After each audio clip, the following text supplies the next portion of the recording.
Welcome everyone to our another session of the DagsHub learning webinar. And today we're going to learn how to version and stream your data using DVC and DagsHub. And as I briefly mentioned earlier, today we're going to use DagsHub integration with DVC.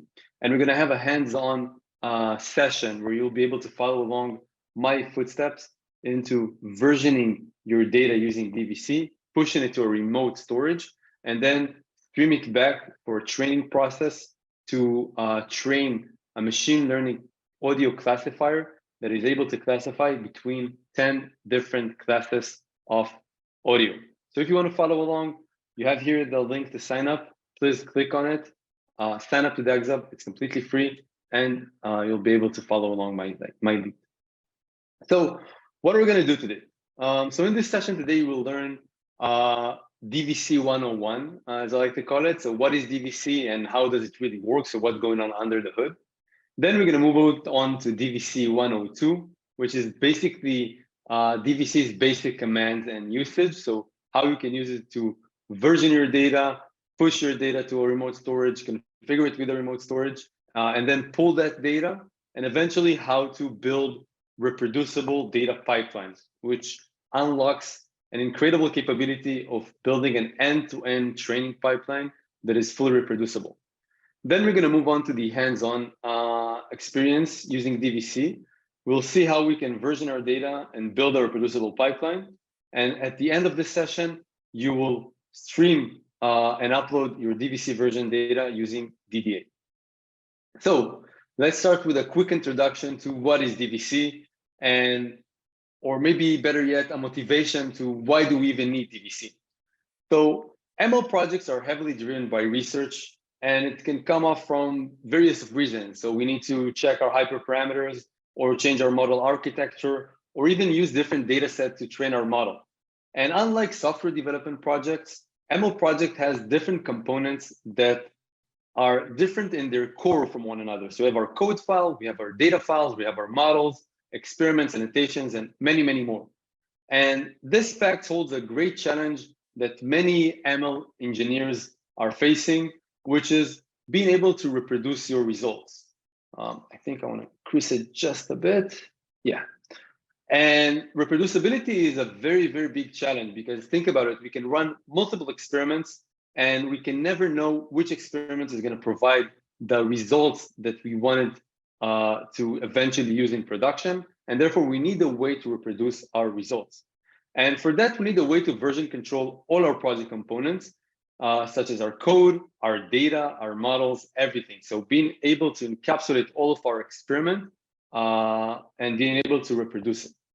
And the very first question that a lot of people are asking is, why not simply use Git to version all those project components? So Git was originally designed to managing software development projects and for versioning text or code files. And therefore, it doesn't handle large files very well. And then you might ask yourself, okay, so why not simply use Git LFS? So Git LFS is better for large files than Git, but when scaling, it failed. And it's also a one-way door. So the adoption or removal of Git LFS in a repository is an irreversible decision that requires rewriting the entire history and basically losing your original commit hashes. So if you're using Git LFS, there is no way back from there. And in addition, Git LFS and both Git are lacking a lot of features that are required for managing ML projects, such as building data pipelines, being able to scale to numerous of data files, etc. And to overcome this challenge or this problem, a lot of powerful tools emerged in recent years, such as MLflow, Pachyderm, LakeFS, Dolt, and many, many more. You can read a great comparison blog about it. I might be biased because it's on DagsHub blog, but basically we cover here all those different tools and what they provide and compare between them. And this way you can pick and choose each one based on your use case. So I provided here with two links, one to why Git is not enough for ML, and then how you can choose your data version control tools. And once you understand that Git is not sufficient enough for managing our ML projects, we then need to choose one of the tools or one of the data versioning tools to use. And this is when, back then, when Dean and Guy founded the company, they looked into all those different tools and eventually chose to use DVC.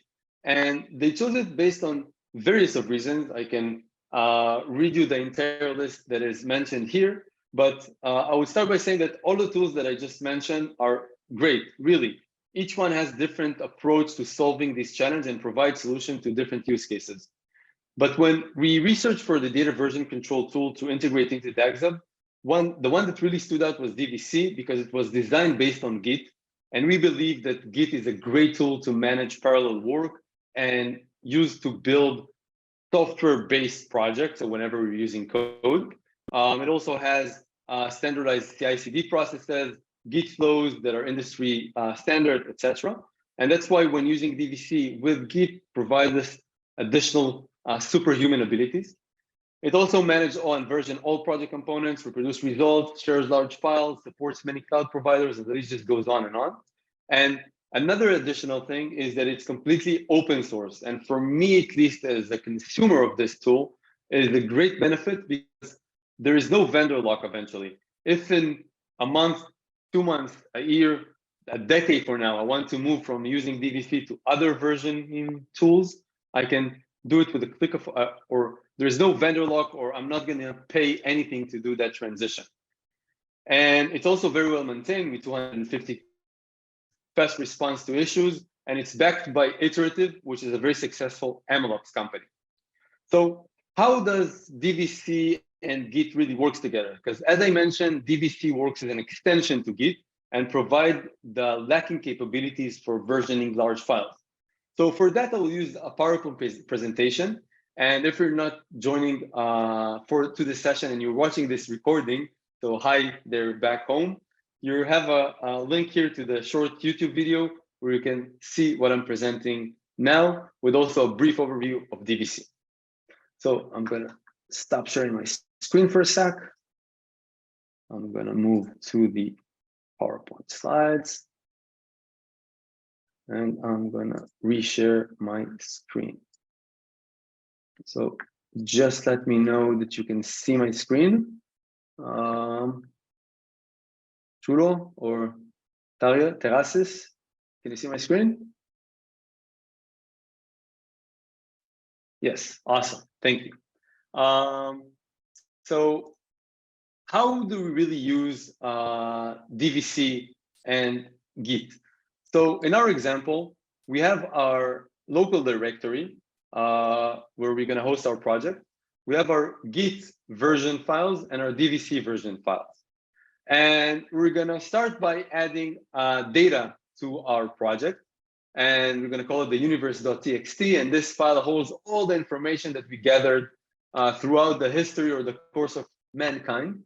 And as you can assume, this is a very, very, very big file. And therefore, Git won't handle it very well. So what we want to do is use DVC to version. So we're going to start by adding it to DVC tracking. And by conducting this action, it's going to generate two different results. So the first one is that DVC is going to tell Git that it's taking care of the universe.txt file. How does it does that? By simply adding the path to that file to a .gitignore file. This way, Git knows to ignore this file and not version or track it. The second thing that we're going to see here is a very unique file that is going to be generated named universe.txt.dvc. And what is this file holds? So this file is actually a pointer file that points to the specific version of the universe.txt. We're going to see its content later on in the presentation, but what you need to know for now is that this pointer file is simply pointing to version A of the universe.txt. And we're going to use Git to version both of those files. And as a rule of thumb, any file that ends with a .dvc suffix is going to be versioned by Git. So let's add it to Git versioning. And let's restructure everything here. And let's say that now Ophir decided to process our data differently, and extract some of the features from our data set. And this will generate a new version of our data, version B. And as you can see in our local file system, we have version B of our data file, and we have a pointer file that points to version A. What we want to do next is use DVC to version this new version of our data file. So we're going to run DVC add command to version it.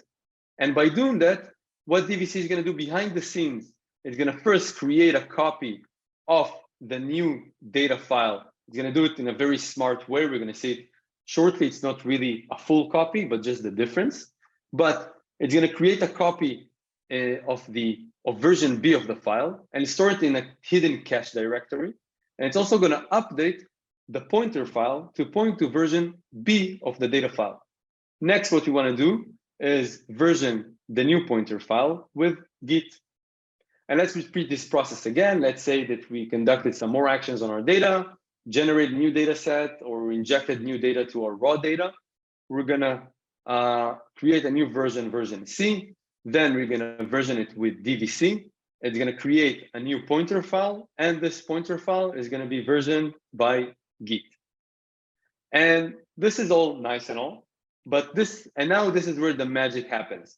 So let's say that we've done our research and we understood that version A actually provides us the best results. And now we want to revert back the changes or go back in time to version A of our data. How can we do that? So first, what we want to do is retrieve the pointer file that points to version A of our data. And we're going to use Git to do that. So we're going to use either the Git checkout command or the Git reset command. And we're going to revert back to version A of our pointer file. And now, as you can see in our local directory or in file system, we have version A of the pointer file. What we're going to do next is use DVC to parse our storage or our cache directory. It can be either locally or in a remote storage, to look for the version of our data that corresponds with version A of the pointer file. So if it's done locally, we're going to use the DVC checkout command. If we're going to do it from a remote storage, we're going to use the DVC pull command.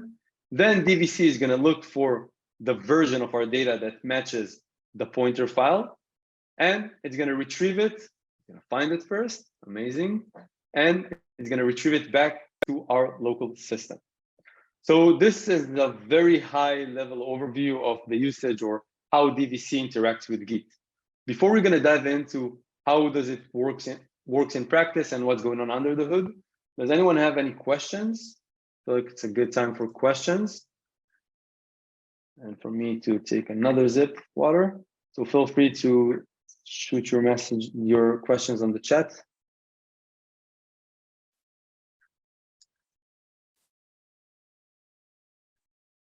Hold on, I'm just arranging the windows here.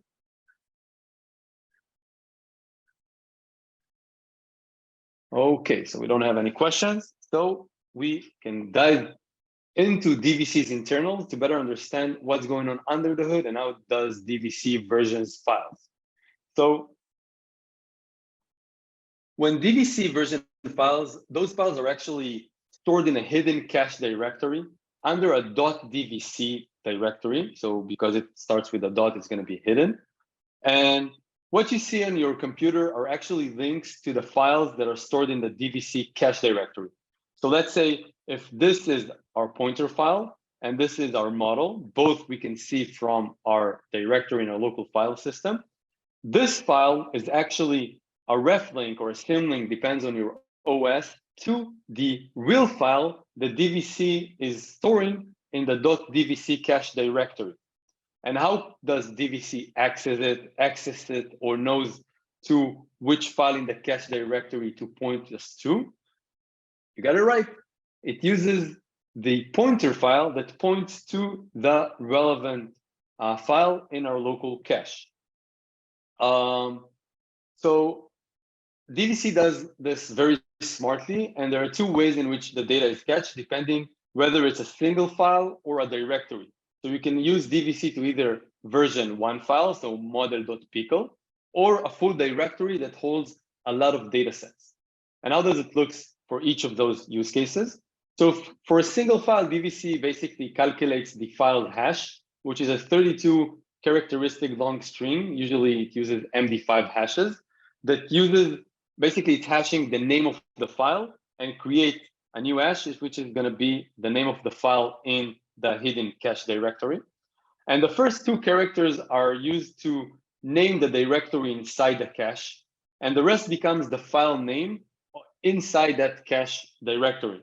So for example, if a data file was hashed with this values, so the EC is going to be the directory that it's going to hold the rest of the file. So the path is going to look like this. So .dvc backslash or cache EC, which is the first two characters, and then the rest of the hash file. And this is actually the real file. So if it was model.pickle, and this was the conversion of model.pickle to that MD5 hash, this is going to be the path where the real file is going to be stored. And how does it works with directories? So I feel the best way to explain it is simply by using an example. So let's say we have a data directory, and inside the data directory, we have two files, files 1 and file 2. What we're going to do is run the DVC add command. So we're going to run DVC add data, and it's going to version the directory with DVC. And as a result, DVC is going to produce a data.dvc file that actually contains metadata about the version of the data directory and contains, among other things, the following information, such as the output, the path of the data, etc. But if you're sharp enough, you notice that the new MD5 hash has a suffix that ends with .dir. And this actually tells us that the file that it points to is actually a directory. And let's see how DVC actually caches it. So what DVC does, it uses the first characteristic, the first two characters in the MD5 hash to use as the directory where it holds the .dir mapping. And why do I call it mapping? Because this file is basically a JSON file that knows how to map the rest of the files that we have in our cache directory that were stored in the data directory to their relevant paths. So if I'm gonna show you what this file holds, so basically this file, we're gonna see that we have this MD5 hash with the real path, which is 1. And this actually points to this file, okay? And the same for file number 2. So this is its hash.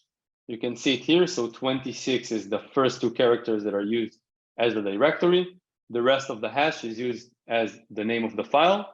And this way, DVC knows, using this JSON file, how to map all the files that we had in the data directory to the real data points that we have in our cache directory.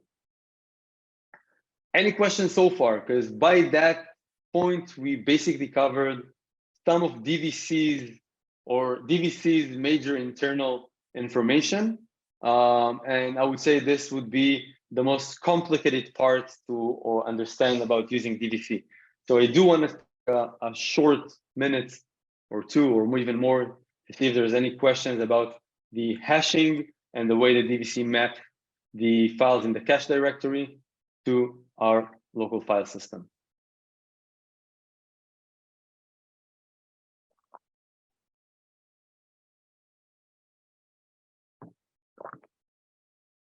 Wow, I hope it means that everything is clear.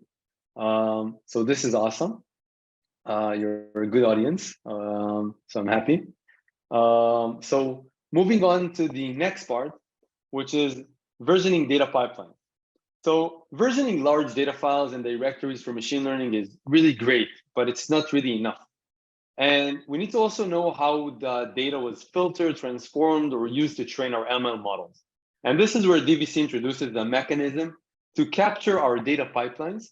And it uses it as a series of data processes that produce a final result, or better yet, a DAG, direct asynchronic graphs, or same as we call DagsHub. This is the reason. And how does it really look? So this visualization is done by DagsHub. And yeah, I'm not sure if you can see. Yeah, can you see the new image that I just showed you? Yes, awesome. So how does it really look like? So we have the data process step where we're processing our data, and the output is a processed data set. We have our configuration and our trained Python script.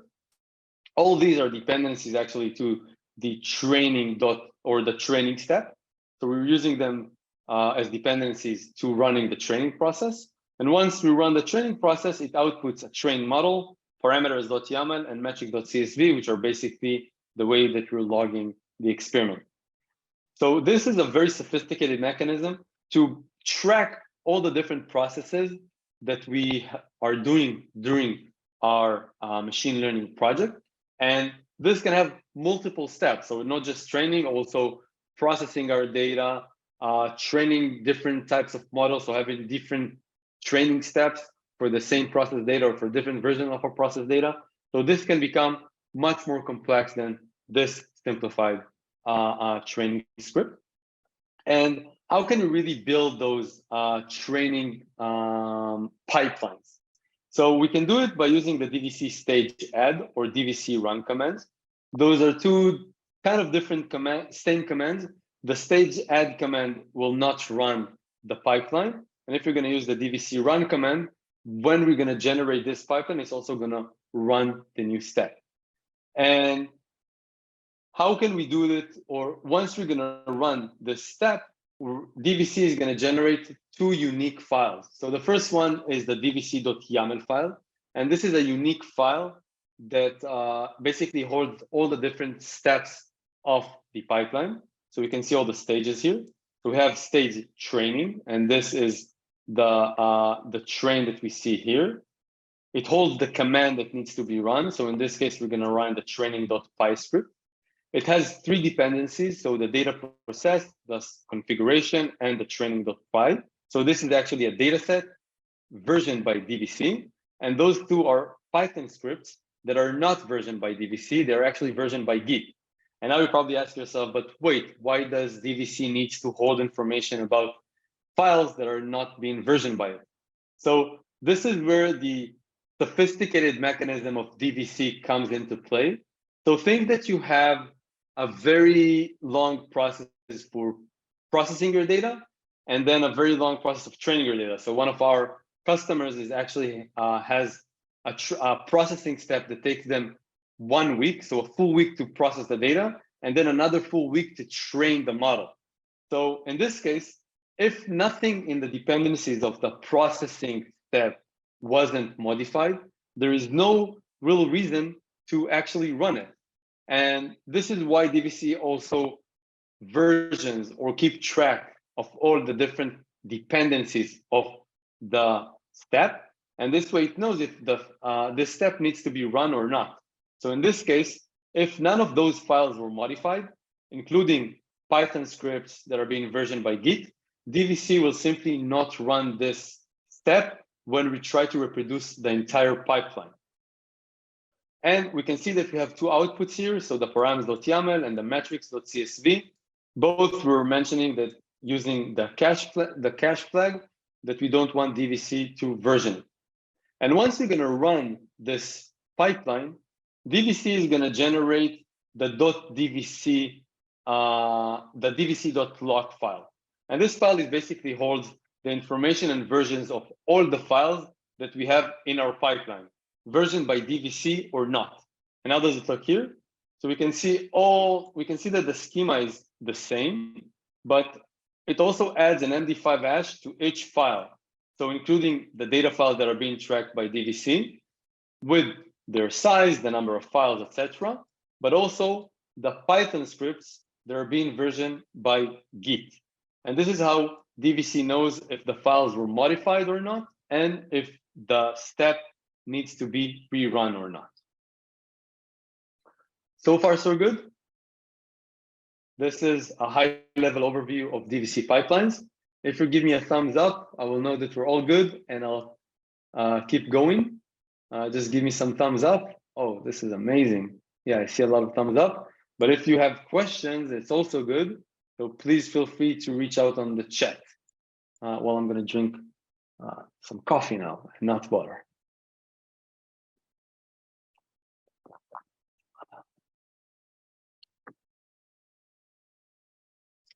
Okay, so moving to the last theoretical part, which is the DagsHub integration with DVC, and something that we're going to use today. So we integrated DVC in 3 phases, where the first one was was pretty much when we founded DagsHub, was to be able to connect a remote DVC storage, which was S3 compatible, to DagsHub, and to be able to view your data files next to your code files. And on top of that, DagsHub provides an interactive presentation of the data pipeline generated by DVC. So this data pipeline. So this is our own unique presentation of the data pipeline that is also being versioned. So if you're going to click on one of those components here, it's going to lead you to the version of that component. Next, we know that data is king and core component in ML project, in any ML project. So we decided to treat it as first-class citizen, being able to review, diff, communicate, and merge files that are being tracked and versioned by DVC. So the same as you can do with code files and with GitHub, you can do with DVC version files and DagsHub. And the last phase happened back in 2021, where we decided to do the MLOps heavy lifting for our users and basically configure a remote S3 storage with every DagsHub repository, fully configured, ready to be used. And in order to use it, we also generate 4 lines of commands that will enable you to configure that remote storage with your local machine. And you can start versioning your data with DVC and push it to DagsHub storage and view it from the DagsHub UI. And last but not least was the direct data access. So we still face the fundamental challenge in accessing and uploading our data. So the data management that is done with DVC is on the version level of the entire data set and rather than a specific file granularity. And this is exactly something that we need when we're doing intense data work.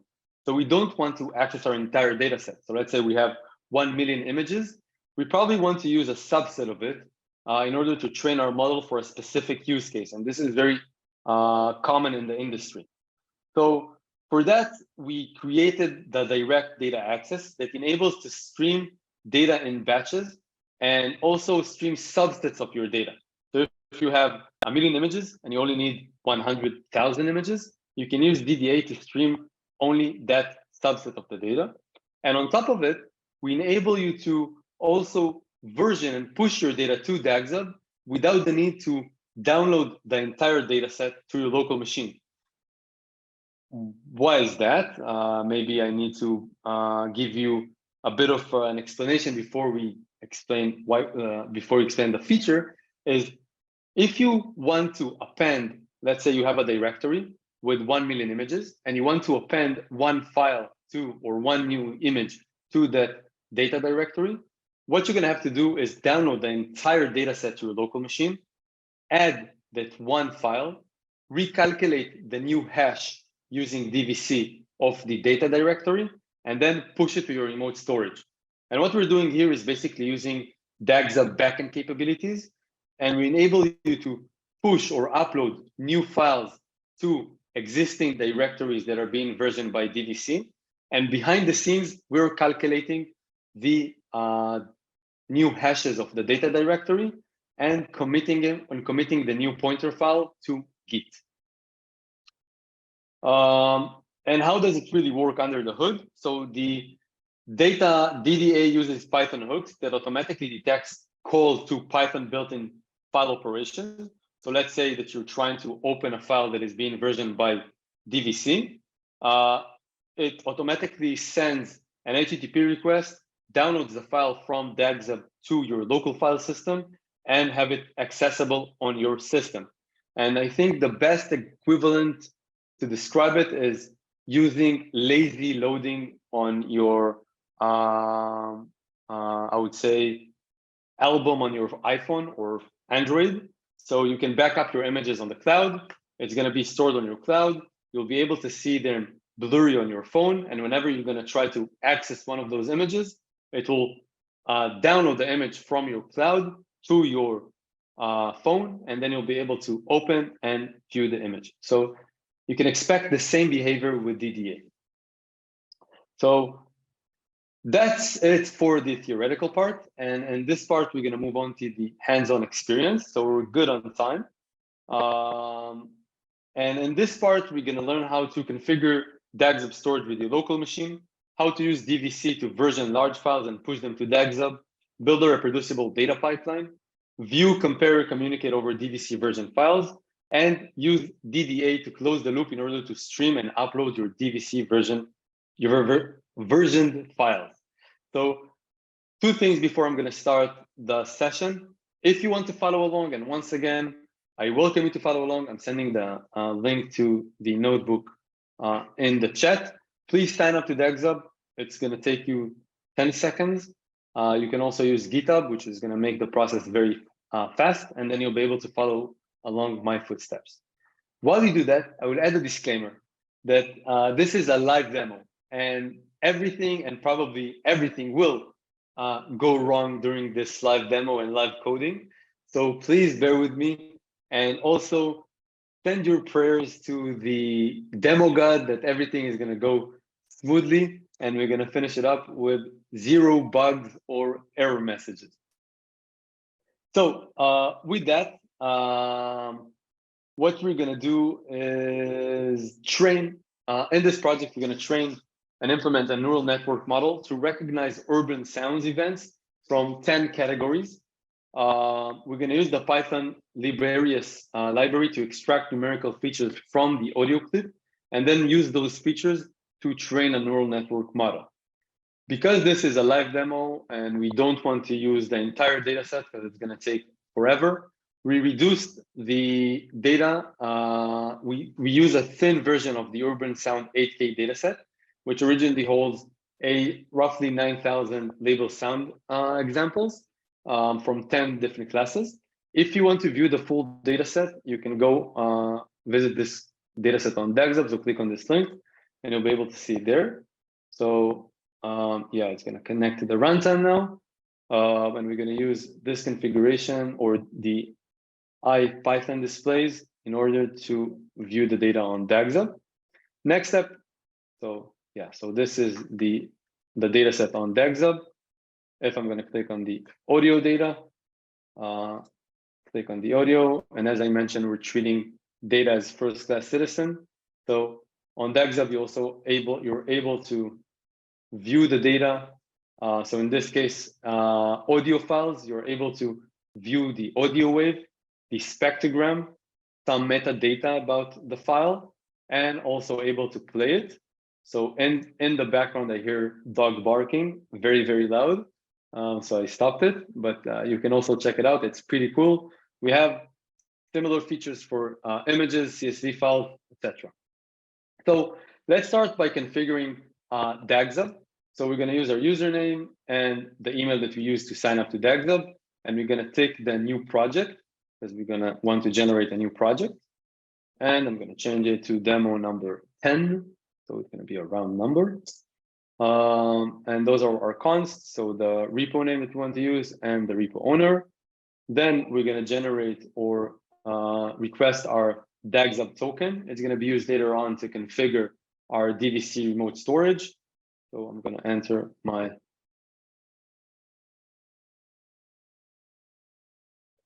password, and it's going to generate a token. And next, what we want to do is create and clone our project from DagsHub on DagsHub. We can do it from our UI, but we can also do it using our Python client. So I'm installing the DagsHub client, and using the DagsHub client, we're going to create a repository. So we're going to give it the repo name, some descriptions, a description, and make it public project. So by doing that, by running this command, it's going to ask me to go to my OAuth, authenticate in front of DagsHub servers, and it's going to create the repo. So as you can see, I created a repo here named Urban Audio Classifier Demo number 10. It has a git ignore. and a very short description, which is a multi-class classifier for urban audio sense. Next, we're going to configure Git. So everything we have here, we need to configure Git mainly because we're using Colab environment. And for running Git commands, we need to use your DagsHub username and token. It's a Colab thing. If you're going to do it locally, there's no need for that. You're probably going to configure Git with your local system and run it. So next, we're going to clone the repo and change directory to the repo. So now let's see that we have it here. So the urban audio classifier, number 10, was cloned to our runtime. I want to increase that a bit. Put this here. Awesome. So now what you want to do, where you can see your DagsHub Git server. So you can go to your repo, click on the remote. Under the Git tab, you have your remote Git server URL. Next, what we want to do, we want to install DVC. And this is something important to note, and I'm specifying the DVC version on purpose because DVC released a new version, DVC 3.0, a few days ago, and we're still not fully supporting the way that they're hashing their files there. So they use a different way to do that, or similar mechanism, but different outputs. So basically, we need to use the 2.58 version. And we also want to run DVC-S3, which is an extension to DVC that enables us to run and perform S3 protocols in order to push and pull our data from our S3 bucket. So it's going to make the entire process much faster and more reliable. Next, what we want to do is initialize DVC. So to use DVC, we need to initialize it first. And the same that we're doing it with Git. What we need to know first is that before we initialize DVC, we need to make sure that we're inside a Git directory. Because as we mentioned, DVC works as an extension to Git. It doesn't work without Git. So to do that, make sure that you're inside a Git directory. So we're actually inside a Git directory because we just cloned it, and you can see that we have the .git directory here with all the different subfiles and directories that is required. And now we're going to run the DVC init command. And by running this command, it's going to initialize DVC in our repository. And let's now refresh our directory. And now we can see that we have a new .dvc file here, directory here, that holds a lot of different subdirectories, like git ignore, configuration, temp, basically all the different configuration files for DVC. So this is a good way to make sure that we configure DVC properly. And next, we're going to configure DagsHub storage. So to avoid the long process of setting up our remote storage, provided access control for you and the team, then configure it with your local machine, and then being able to use DVC to push your files to it. What we're going to do is going to use the DagsHub remote DVC storage that automatically is created and configured with your project, as we just said. And the storage is going to be located under the DagsHub URL with a .dvc ending. And as I mentioned, we're going to use our new extension, or the S3 protocol, to configure and use that storage. So we're going to use the DVC remote add origin. So let's see the commands here. Yeah. So the first command, increase it. So the first command is setting up a new remote. So we're going to run the DVC remote add. We don't need to use the F flag because it's force. So this is a mistake. Next, we're going to give it a name. So we're going to name it origin. And by giving it a name, you will be able to access and use this remote easily by only naming it. And then we're going to provide it with the remote. And then we're going to give it the protocol. So usually we give it the remote URL. In this case, because we're using the S3 protocol, we're going to give it this line of code. Next, we're going to run DVC remote modify origin. So we're going to provide it the endpoint URL, which is the URL of the repo with a .s3 prefix. And we're going to give it your access ID key and secret key. So both of your tokens, as you can see, both of them are being stored locally. So the local flag means that all the information is only going to be stored on your local machine. And this is very important. Why? Because you don't want to accidentally version your token and push it to a public or a project that other people have access to. So by running the local flag, it's going to save it in a DVC configuration file that Git knows to ignore, and also DVC. So there is no way that this information is going to leave your local machine. So let's run those commands. We're going to run them using the variables that we generated before. So we're going to run this command. We're going to create a remote, new endpoint, and that's it. Next, what I'm going to do, I'm going to set origin to be default. Sorry for that. So we want to use only the origin remote. So I'm going to set it as default. But for example, with DVC, you can use multiple remotes. So let's say you have a remote where a bucket where you're storing your data, and a bucket where you're storing your model, and another bucket where you're storing your past use models. So with DVC, you can configure all three buckets with that local machine. And by specifying their name, you'll be able to push the different artifacts to them. So I'm going to use origin as default. And now let's see the status of our repository. So as we can see, there's a new .dvc.gitignore file that was added. The DVC configuration file was modified. I'm not going to show you the configuration file because it holds my token, but trust me that it was modified, and a new .dvc-ignore file. So what we're going to do next, and this is also part of our rule of thumb, every file that ends with a .dvc is going to be versioned by Git. So what we're going to do is going to version all three files using Git.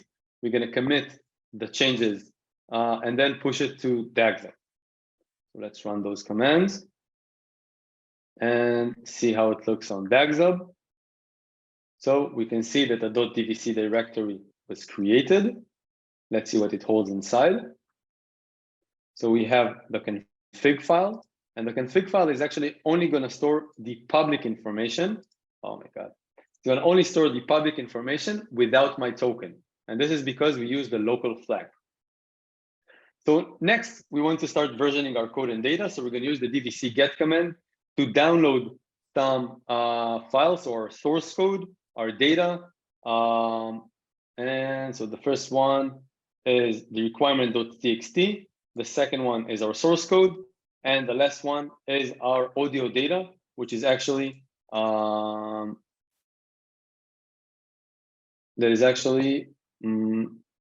zipped. So it's going to take it a second to unzip. So I'm going to give it some time. And meanwhile, we're going to move to the next file, the next cell, which is basically going to remove the zip file because we already extracted it. And next, we're going to see the Git status. So once we're going to run this Git status, this is going to be the new file structure of our project. So we're going to have the audio data. So inside the data set, so this is basically our data set, we're going to have an audio directory with different folds. So fold 1, fold 2, fold 10. Each fold has different audio files. And also we have a metadata file that holds a CSV file with all the information about the real data set. So here, as you can see, we got a new audio data directory, requirements.txt and src. In our src, so requirements, we know what it is. In our code, we have const file. We have data directory with generators that enable us to generate, that are data generators for our TensorFlow neural network project. And in the model directory, we have our training script. So next, we're going to install all the different requirements. And once this is going to be run, we're going to use DVC to version our data directory. How are we actually doing that? So we're going to start by running the DVC add command. So this is the command. And then we're going to provide it with the path to the file that we want to add. By doing that, it's going to generate two files. So the first one is the audio data.dvc. And this is actually a pointer file that we're going to see what this pointer file holds in just a second. I'm going to finish up with installing.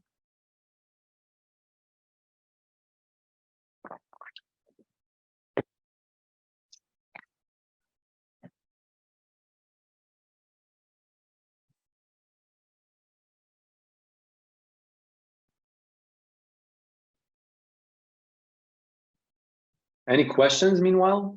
Feel free to use the chat or even open your mics if you wish. I'd love to take any questions that comes to mind. Takes a bit longer than expected to install the dependencies, so we have a few moments. Nothing. Oh, this is awesome. Maybe if you have any tips for improvement on the way that we can make this session even better, please let me know in the chat. I'd love to know. And if something is not working correctly on your end. Yeah, so this is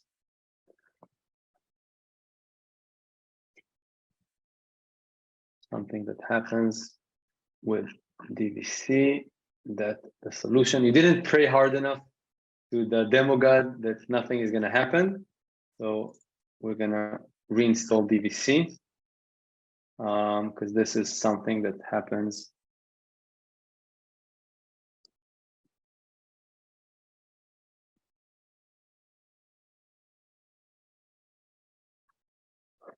because of a dependency issue of DVC. And usually the solution is to uninstall DVC and reinstall it. Let's hope it's going to work now.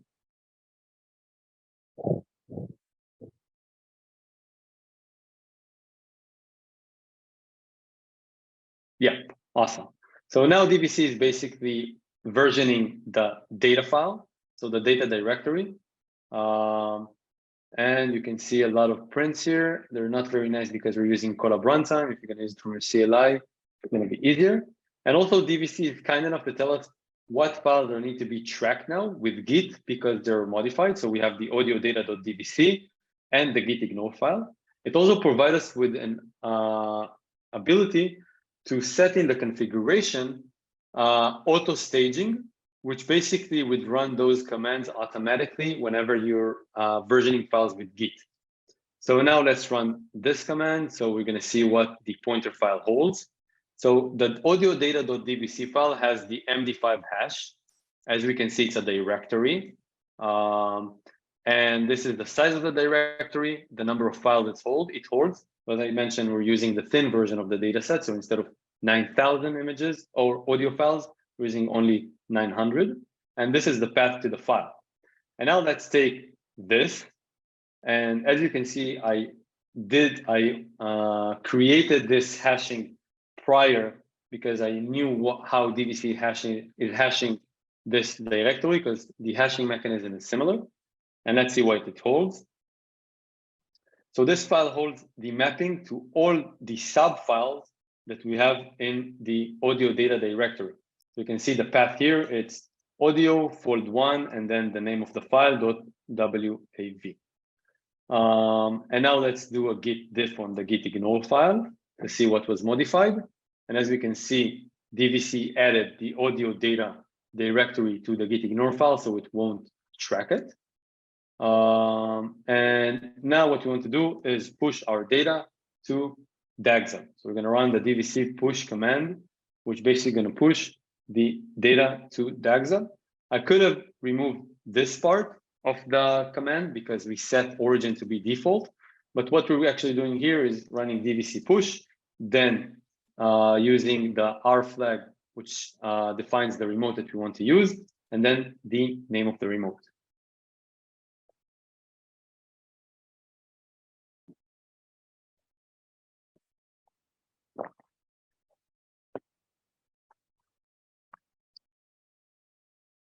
So it's going to take it another few more seconds.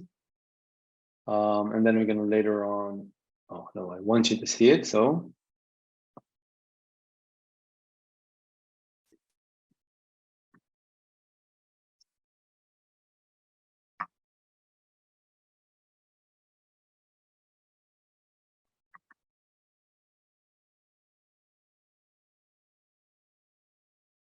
I'm going to move to the next command.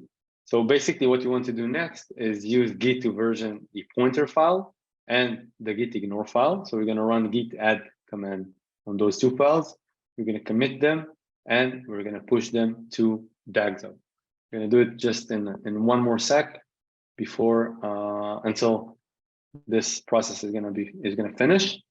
Should have taken much less time, but it's probably because of bandwidth of Colab, which allocates differently. Great. So as you can see, 875 files were pushed. So if I'm going to go to DagsHub now, and I'm going to display what's going on DagsHub, I'm going to be very disappointed, and I'm going to say that DagsHub broke, but it didn't really. So we don't see our data files here. And this is because we haven't pushed our pointer files to DagsHub yet. And the way that DagsHub operates behind the scenes is we're using the pointer files to parse the storage and present the relevant files that you have from your storage in that relevant git commit from DagsHub. So in this case, we didn't push the pointer file, so DagsHub is blinded to those files. So what we're going to do next, we're going to version them with git, push them to DagsHub, and then if we're going to go to DagsHub again, voila, we'll be able to see the data directory on DagsHub. As you can immediately see, it has a unique tag of a DVC tag, unlike all the files that are being versioned with Git with their Git hashes. And it has a bluish background that indicates that it's versioned by DVC. We can also filter it using this tab. And the data filter does it in a very sophisticated way and shows you only the data files in your project. So let's run git status. Now we can see that we have the requirements in the src directory that is not versioned. We're going to use git to version them and push them to DagsHub. So yeah, I want to start by running this. So next, what we're going to do, we're going to build a DVC pipeline. So how we're going to do that? We're going to use the DVC run command, then -n, which is a flag that stands for the name of the stage, and we're going to name it train. Then we're going to define all the different dependencies. So the audio data set. So this is versioned by DVC. Then we're going to give it the CSV file because you're using the CSV to load all the files that we want to use for training. Then some source code, so the data that has the data generators, the model, and the const file. And then we're going to define the output. So we have out persist, that is a flag that basically tells DVC not to delete the file every time it runs the pipeline. So by default, every time that we're going to run a pipeline, DVC is going to delete all the different outputs and regenerate them by running the pipeline. But if the pipeline fails for some reason, it means that you've deleted that output. So if you're going to use the out persist flag, it's going to avoid deleting that file when executing the pipeline.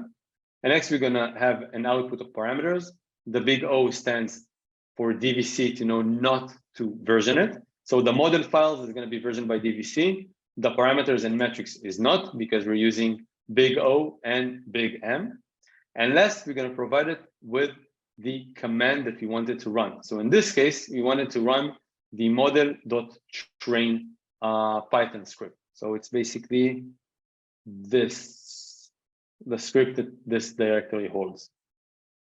And by running that, it's going to run the training process. So as you can see, it's starting to run all the different epochs.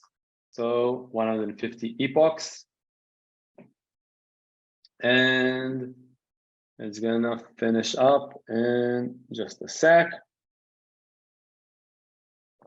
Let's see the new structure. So as you can see, a model directory was created with the trained model that we just generated. So let's go and see how the pipeline how the pipeline really looks. So by running git status, we're going to see that the git ignore was modified. We have a new DVC lock and DVC YAML files, and two files that are new, which are the metrics.csv and the parameter.yaml. And if you're going to run cat or try to see the content of the DVC YAML file, it's going to be the same as what we saw earlier in the Python example. So we have the stage, the command, all the different dependencies of the stage, and then all the different outputs of the stage. And if we're going to check the DVC log file, we're going to see all the different stages and all the different files with their hashes, regardless if Git or DVC is versioning it. And this is the way DVC knows what file was modified in the dependencies and if it needs to rerun that step again. So what we're going to do, we're going to use Git to version all those files and push them to DagsHub. And then we're going to, and also use DVC to push the model to DagsHub. This is going to take a bit longer. Everything was pushed. And now if I'm going to go to DagsHub, I'm going to see that we have the new models directory with the model.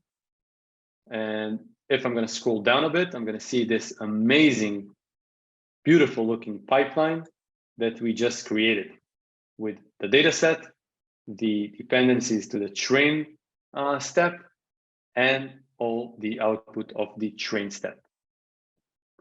So by that, we pretty much covered end-to-end how to use DVC to version our data and build a data pipeline, and also configuring it with a remote storage. So this is probably an end-to-end example on how you can use DVC to collaborate on a machine learning project. But now let's say that you want to also, we have a question. So before I'm going to move to the directed ask, I want to take it. So how DVC will check there is any changes in the data processing or version. So this is a great question. So as you can see, so we have the code files here. So the question is how DVC knows if a file that it's not being versioned by DVC was modified. So let's say in our source code, we have the model, and inside the model directory, we have a train.py. This file is a dependency to the train step, and it's also being versioned by DVC, not officially, I would say, but just behind the scenes. So DVC creates a hash to it, and if the file was modified, the hash is gonna change. And this way, DVC knows that this file was modified, and therefore it needs to rerun that step. So DVC uses basically the hashing mechanism to know if a file was modified or not. Okay, so moving on to the streaming capabilities. So now we want to, let's say, only stream a subset or use a subset of our data to train our model. So let's say, in this case, we have 9,000 images. We only want to train it on the images that are, let's take a real example. So we have 10 different classes, and we only want to train our model to be a binary classification between the sound of a train or a sound of a car. So we don't, in this case, we don't really need to stream or use all of our data. What we want to use is only a subset of our data. And this is where DDA comes into play, and it's very helpful. So how can we do that? Let's start by deleting everything. So I'm going to delete my runtime. And as a magician, I'm going to show you that there is nothing underneath the hat. So I'm going to refresh it. Actually, there is. Okay. Yeah. So what I did here is I basically moved back one step, removed the directory, then I recloned the project and moved back in. So as you can see here, I only have the source code. I don't have any data. This is Python script. I don't have the data here. I don't have anything. I started the project from scratch. So now we're going to run the requirements because we're in a new project. This will be compatible with all the requirements that we previously installed. So this step basically is going to run that, say that everything is compatible. We're going to need to install DVC again, but we already installed it, so there is no need to. What we do need to do next is configure our DVC remote.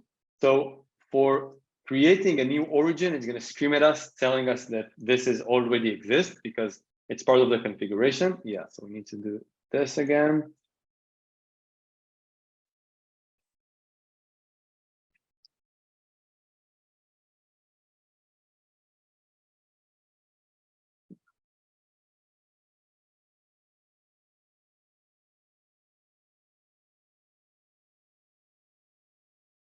Let's make sure that it works. Yeah, so you see it provides us an error message that the remote origin is already exists, and this is because it's already defined in the project that we're using. And now what we want to do, I want to replace our source code. So basically, changing the source code that I'm using to train the model, because all the libraries that are currently used for audio files are actually processing the data on the fly. And what we want to do is, are not processing the data on the fly, are actually processing the entire data and then running the training step. So what I actually did, I built a generator, so a data generator, a custom one that actually is actually processing the data on the fly while training. So this is why, wait, I'm gonna move everything here. So this is why I'm actually removing my source code from the original project and downloading a new one.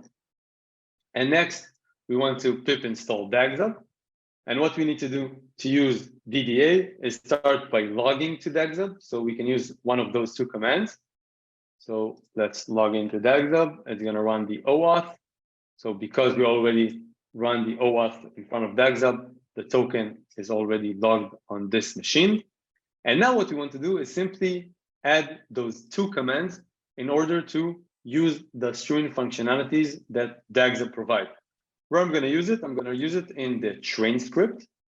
So under the SRC model train, I'm going to copy those commands under the fixed GPU, and I'm going to put it here. And now let's do a dummy example. And instead of using our entire CSV file, let's just stream only the first 30 rows of the data set.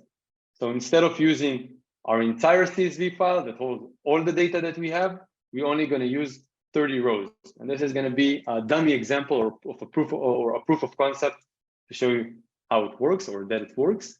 And because we have some CODA configurations that needs to be done, so make sure to also change the const file to batch size of 16, because we are reducing the number of data that we have. Next, we're going to install MLflow because we're also using MLflow to log the experiment. And once this is going to be done, we're going to run the experiment. So once again, if I'm going to refresh here, if I'm going to refresh the file system, you're going to see that we don't have our data directory here. But once I'm going to start training my model, every time that it's going to try to access a file from our data set, it's going to send an HTTP request to DagsHub and download it to our file system. So we're going to see it in just a bit. So as you can see, it's running and trying to access a data file and actually behind the scenes downloaded it from DagsHub. So if I'm going to refresh our file system, we can see that a new directory was generated, the audio data, and inside we have both the metadata, the CSV file, and some of our data points. And this is how DagsHub helps you to stream your data for training. And in this case, it used to stream the data, build a neural network model, and train the model. With that, we reached to the finish line of this session. So I want to open the stage or give you the opportunity to ask questions, comments, and let me know if something wasn't clear about DVC, DagsHub, something in general, and I'd be more than happy to help. So please feel free to either open your mic and ask questions or write them down on the chat. I'd love to help.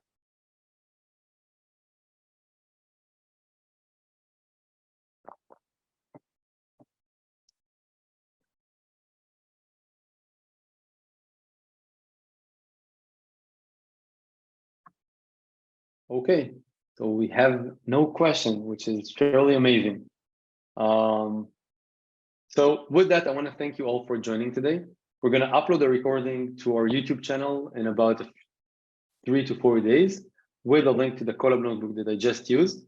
So if you have any questions or need any help, please feel free to reach out. And we're going to also share the recording, so we'll be able to follow along the tutorial yourself. So I want to thank you all for joining me today, and have a great rest of day, night, afternoon. And thank you for joining. Thank you very much. Sure. Thank you all for joining. Wow.